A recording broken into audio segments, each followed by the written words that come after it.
Assalamualaikum warahmatullahi wabarakatuh. Syukur alhamdulillah kehadiran Allah Subhanahu wa taala atas berkat dan rahmatnya kita bisa melaksanakan pembelajaran daring untuk mata pelajaran sejarah Indonesia.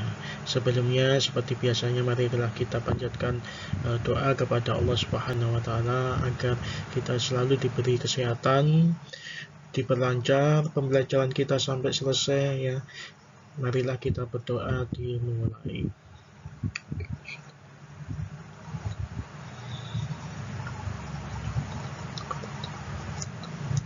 Selesai.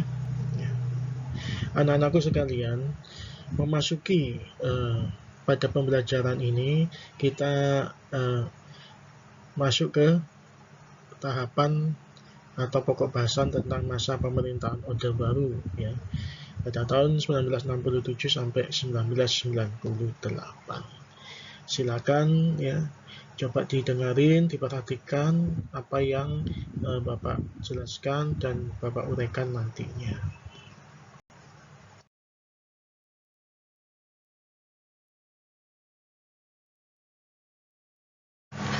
Masa pemerintahan Orde Baru. Beberapa peristiwa penting ya, yang terjadi sebelum jatuhnya pemerintahan Orde Lama yang berlanjut hingga terbentuknya pemerintahan Orde Baru. Ya. Jadi peristiwa tersebut adalah sebagai berikut. Ya. Jadi yang pertama itu peristiwa penting sebelum peralihan kekuasaan. Ya. Jadi di sini ada yang namanya suatu aksi demonstrasi yang dilakukan oleh Front Pancasila. Ya, yang terus berlangsung tidak hanya di Jakarta tetapi juga berada di berbagai daerah. Jadi tuntutannya yang disampaikan tidak lagi mengenai pembubaran PKI tetapi juga masalah yang berkaitan dengan ekonomi dan pembubaran kabinet ya. Tuntutan-tuntutan tersebut yang kita kenal itu adalah Tritura ya. Artinya 3 tuntutan rakyat ya. Jadi Tritura isinya itu adalah sebagai berikut. Yang pertama, bubarkan Partai Komunis Indonesia. Yang kedua, retul atau reshuffle Kabinet Dwi Kora. Yang ketiga, turunkan harga atau perbaikan ekonomi. Ya. Dalam upaya pemenuhan Tritura tersebut, ya, maka yang dilakukan adalah yang pertama reshuffle kabinet. Ya. Reshuffle kabinet. Ya. Karena semakin meningkatnya aksi-aksi demonstrasi, maka Presiden Soekarno memaksa mengadakan suatu reshuffle kabinet ya, yang dinamakan dengan Kabinet Dwi Kora menjadi Kabinet Dwi Kora yang disempurnakan dengan menambah jumlah anggotanya menjadi 100 orang. Jadi pelantikannya ini berlangsung pada tanggal 24 Februari 1966 yang diwarnai dengan aksi demonstrasi secara besar-besaran yang dipelopori oleh Kesatuan Aksi Mahasiswa atau KAMI ya, sehingga sampai turun ke jalan-jalan. Kemudian pada keesokannya Presiden Soekarno menyatakan pembubaran KAMI ya. Pusat kegiatan kami yaitu kampus UI atau Universitas Indonesia dinyatakan tertutup bagi mahasiswa. Oleh karena itu mahasiswa kembali turun ke jalan dan menamakan dirinya Kabinet Jalanan. Kemudian upaya yang dilakukan yang kedua adalah sidang kabinet 11 Maret 1966 ya. Pada tanggal 11 Maret 1966 diadakan sidang kabinet untuk mencari jalan keluar dari krisis yang semakin memuncak. Ya, untuk mengamankan jalan sidang ini, satu pasukan yang tidak mengenakan tanda pengenal ditempatkan di sekitar istana. Pasukan ini ternyata pasukan Kostrad yang dipimpin oleh kepala stafnya yaitu Letnan Jenderal Kemal Idris. Mereka ditugaskan untuk mengamankan jalannya pelaksanaan sidang tanpa sepengetahuan pihak lain. Melihat pasukan yang tidak dikenal ini, ya, Komandan pasukan Cakrabirawa Sobur segera menyampaikan kepada Presiden bahwa ada pasukan liar di sekitar istana.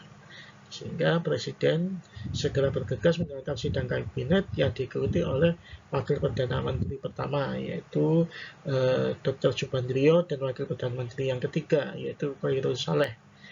mereka berangkat ke Bogor dengan menggunakan helikopter. Ya, jadi sidang kemudian ini ditutup oleh Wakil Perdana Menteri yang kedua, Dr. Jilena. Nah, jadi setelah sidang ditutup, 3 orang perwira tinggi TNI Angkatan Darat yaitu Mayor Jenderal Basuki Rahmat, Brigadir Jenderal M. Yusuf, dan Brigadir Jenderal Amir Mahmud menyusul Presiden ke Istana Bogor. Jadi maksud kedatangan mereka untuk meyakinkan Presiden bahwa pasukan yang disebut liar dan berada di sekitar istana sebenarnya pasukan Kostrad yang sengaja ditempatkan untuk mengamankan jalannya sidang. Upaya yang ketiga yaitu Surat Perintah 11 Maret 1966 atau Super Semar.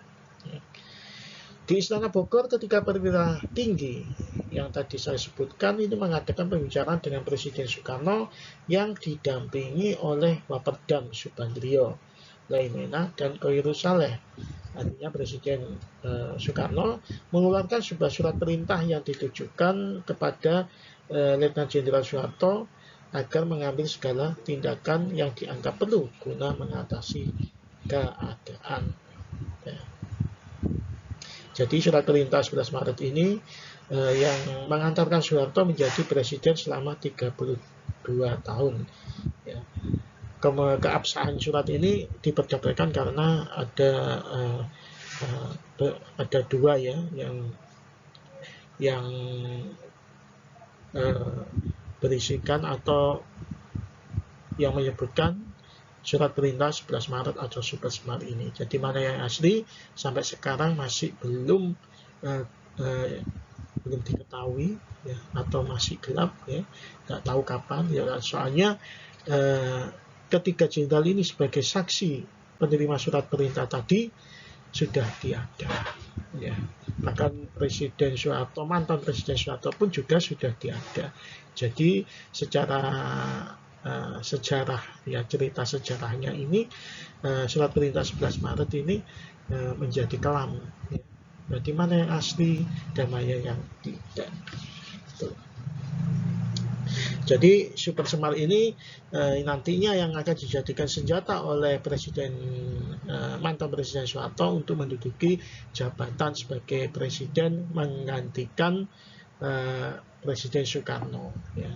Ini yang dikatakan ya, katanya menurut para ahli yang dinamakan coup atau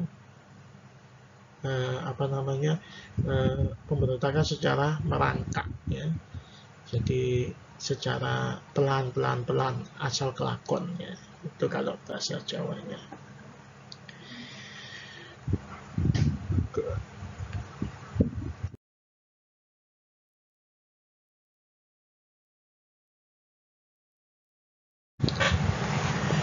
Proses peralihan kekuasaan politik ya.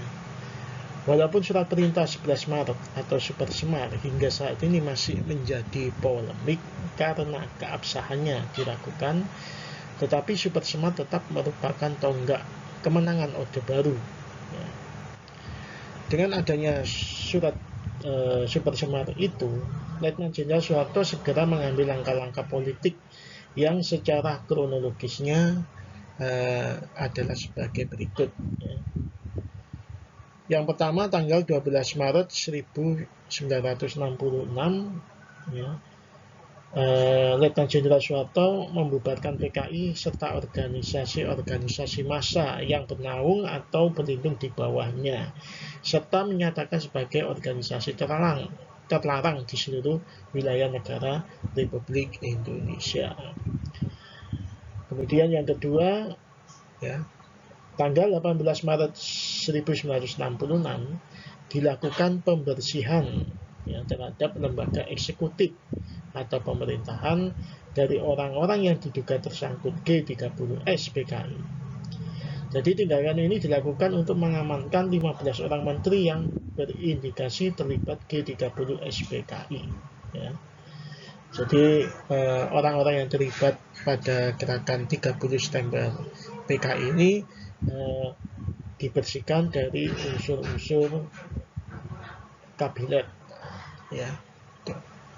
Kemudian yang ketiga, membersihkan lembaga legislatif yaitu MPRS dan DPR GR dari unsur-unsur PKI. Langkah ini dilakukan untuk mengganti tokoh-tokoh pemimpin MPRS dan DPR GR yang diduga tersangkut G30 SPKI.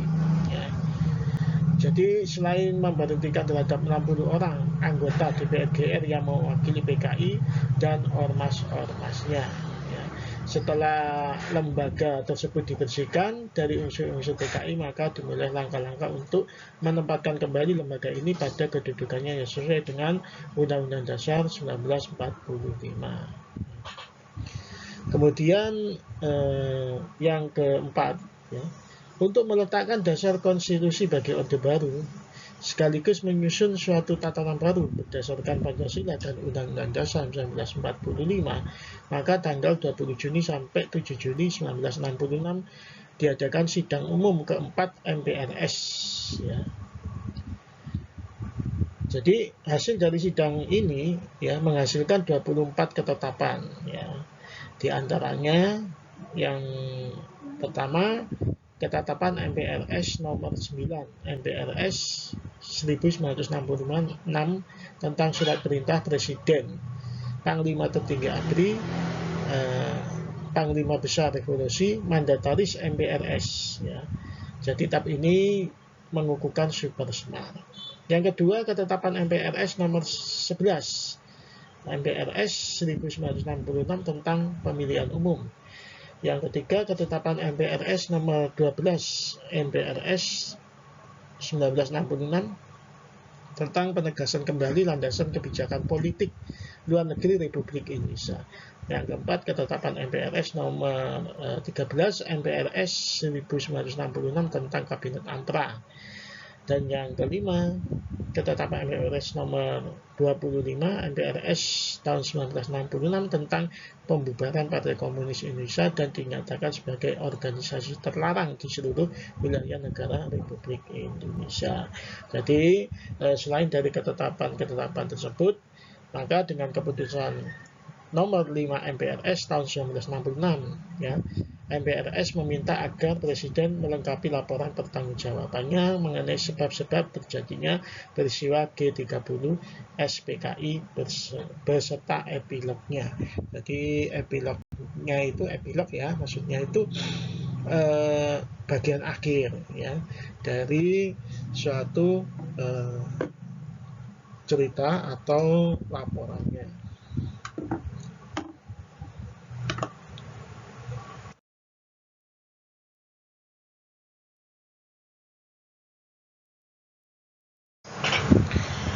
Pada tanggal 10 Januari 1967, Presiden Soekarno menyerahkan pelengkap pidato pertanggungjawaban yang disebut Pelnawaksara, ya, atau pelengkap Nawaksara. Di dalam pelengkap itu, Presiden Soekarno mempertanyakan mengapa hanya dianya sendiri yang mempertanggungjawabkan aksi G30 SPKI dan tuntutan rakyat terhadap pertanggungjawaban PKI.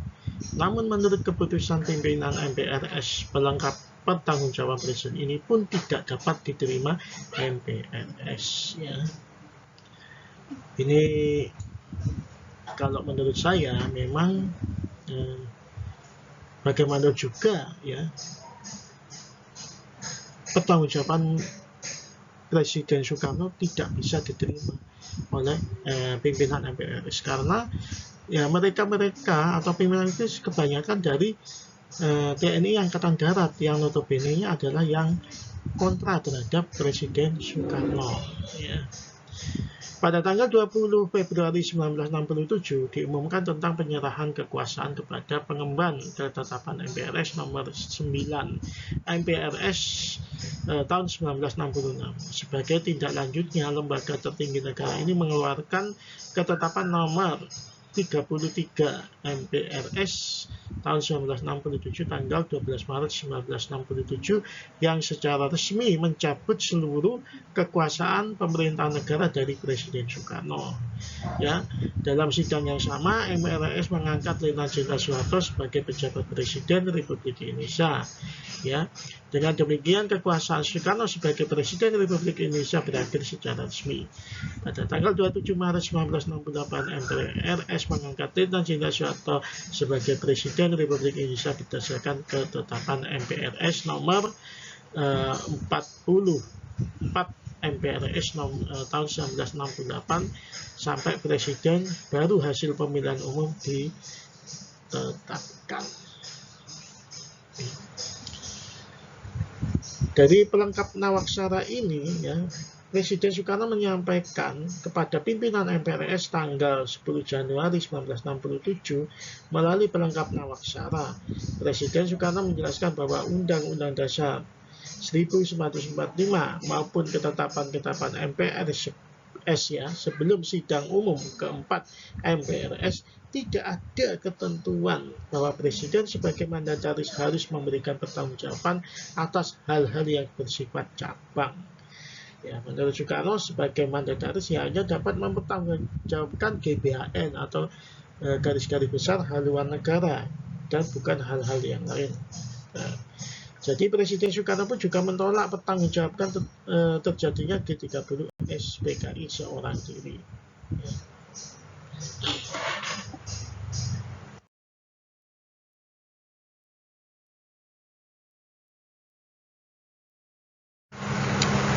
Kebijakan politik dan ekonomi ya. Yang kita bahas dulu adalah kebijakan politik ya. Dengan dalih keamanan dan ketertiban nasional, maka dibentuklah Komando Operasi Pemulihan Keamanan yang disingkat Kopkamtib ya. Kopkamtib ini merupakan unit komando yang sangat ditakuti karena besarnya kekuatan atau kekuasaan yang dimiliki. Mereka yang dituduh terlibat dalam peristiwa G30 SPKI ditangkap dan dipenjarakan. Ribuan lainnya ditumpas dan sebagian lagi dibuang ke Pulau Buru di Maluku. Untuk menghadapi pemilihan umum tanggal 23 Mei 1970, Presiden mengeluarkan keputusan Presiden atau Kepres nomor 34 mengenai organisasi atau partai politik peserta pemilu dan anggota DPR atau DPRD yang diangkat. Disebutkan bahwa partai politik peserta pemilu adalah partai politik yang pada saat pemilu digelar sudah ada dan diakui serta memiliki wakil-wakilnya di DPR dan DPRD. Tindak lanjut dari pemerintahan Orde Baru ini adalah mengadakan penyederhanaan partai politik ya. Sebanyak 10 partai politik pada masa demokrasi terpimpin dilebur menjadi 2 partai politik saja. Kedua partai politik itu adalah Partai Persatuan Pembangunan atau P3 yang resmi dibentuk tanggal 5 Januari 1973. Kemudian Partai Persatuan Pembangunan atau P3 tadi adalah peleburan antara NU, Parmusi, PSII, dan Perti. Ya. Partai kedua adalah Partai Demokrasi Indonesia atau PDI ya, yang resmi dibentuk tanggal 10 Januari 1973. Partai Demokrasi Indonesia ini merupakan peleburan dari Partai Katolik, Parkindo, PNI, dan IPKI. Ya. Selain kedua partai politik ini ada namanya Golongan Karya atau Golkar yang disebutkan bukan partai politik yang semula bernama Sekber Golkar. Walaupun Golkar bukan partai politik, tapi organisasi inilah yang mengendalikan jalannya pemerintahan karena tidak terlepas dari pengaruh dan campur tangan pemerintah. Setiap kali menjelang pemilu dari pusat hingga dari daerah pegawai negeri-negeri dan maksudnya adalah pegawai negeri sipil dan anggota keluarga ABRI maupun Polri dimobilisasi untuk memenangkan Golkar. Jadi oleh karena itu tidak heran apabila Golkar selalu keluar sebagai pemenang pemilu ya. Itu strategi dari pemerintahan Orde Baru ya di bawah kekuasaan Presiden Soeharto ya.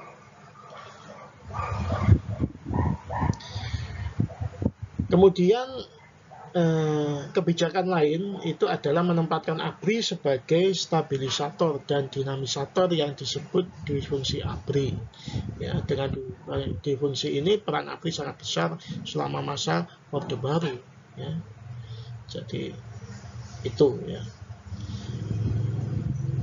Tidak hanya itu saja, peran ABRI juga pada suatu jabatan-jabatan strategis lainnya seperti gubernur, bupati, camat, dan lurah. Hampir seluruhnya dijabat oleh ABRI atau pensiunan anggota ABRI. Kemudian yang kedua, kebijakan ekonomi. Ya, kebijakan ekonomi ini sebagaimana yang telah dijelaskan bahwa sejak merdeka, selain politik, perekonomian juga mengalami kekacauan. Maka untuk mengatasi perekonomian, berbagai kebijakan diterapkan tetap tidak berhasil, ya.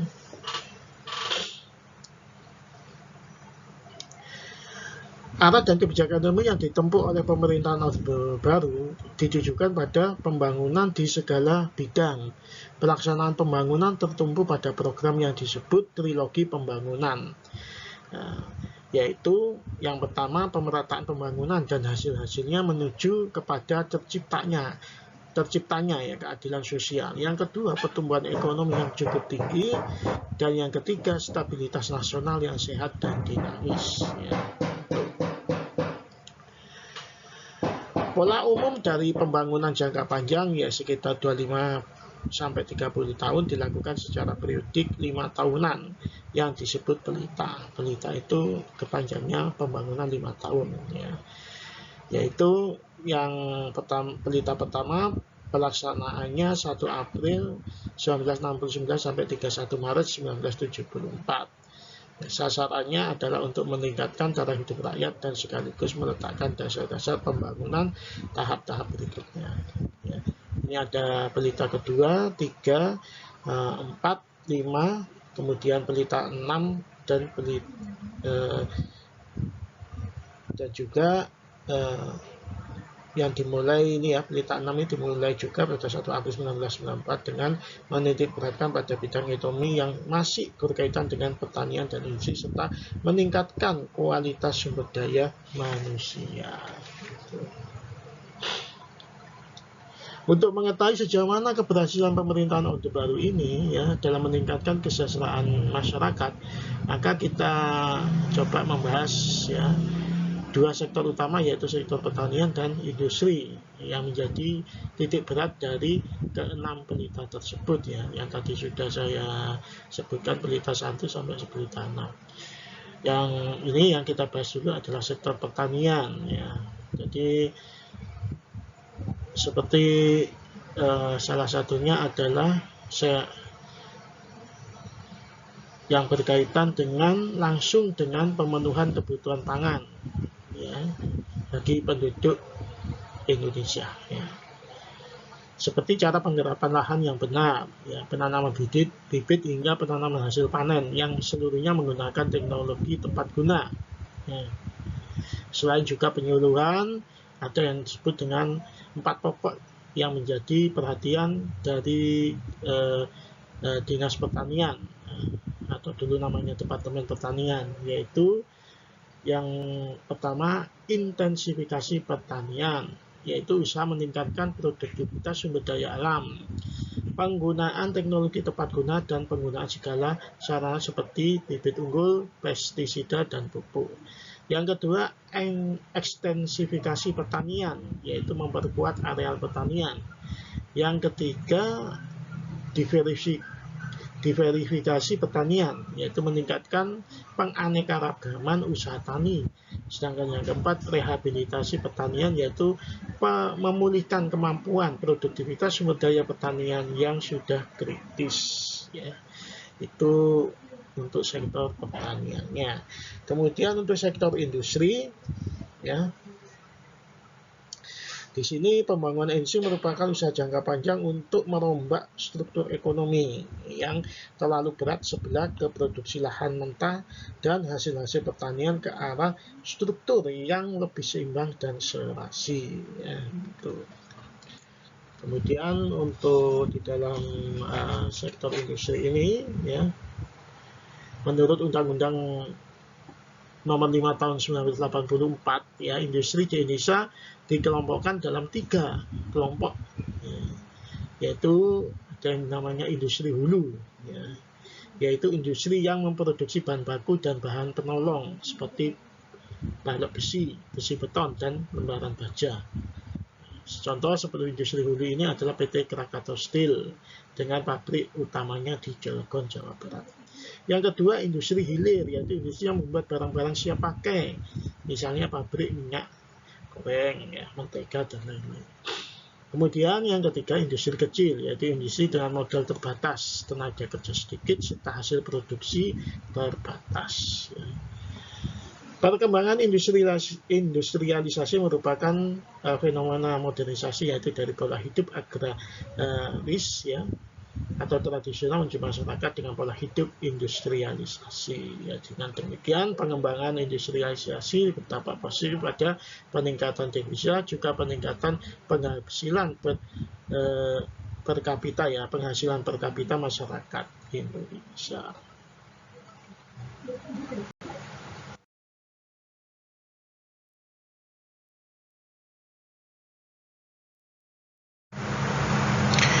Syukur alhamdulillah, kita panjatkan kepada Allah Subhanahu wa taala.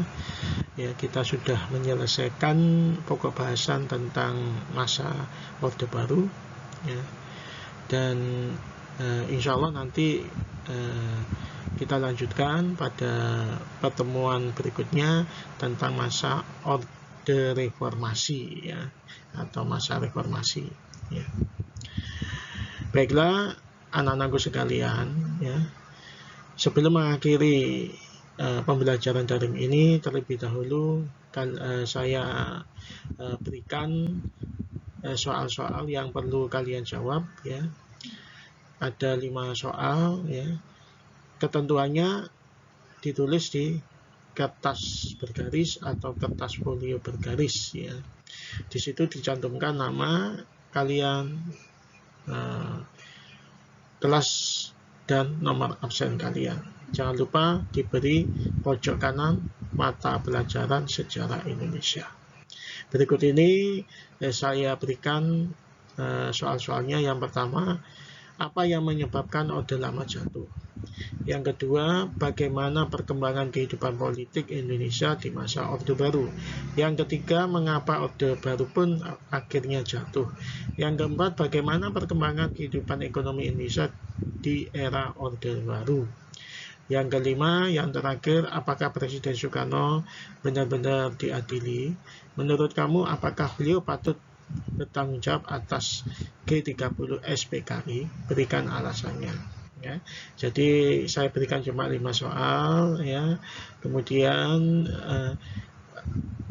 kalian kumpulkan paling lambat tanggal 24 Februari 2021 melalui perwakilan kelas, ya, di meja saya atau di ruang guru, ya. Demikian pembelajaran daring ini. Semoga apa yang kita pelajari, yang kita bahas bisa bermanfaat bagi kita semua. Saya akhiri, wabillahi taufiq wal hidayah. Wassalamualaikum warahmatullahi wabarakatuh.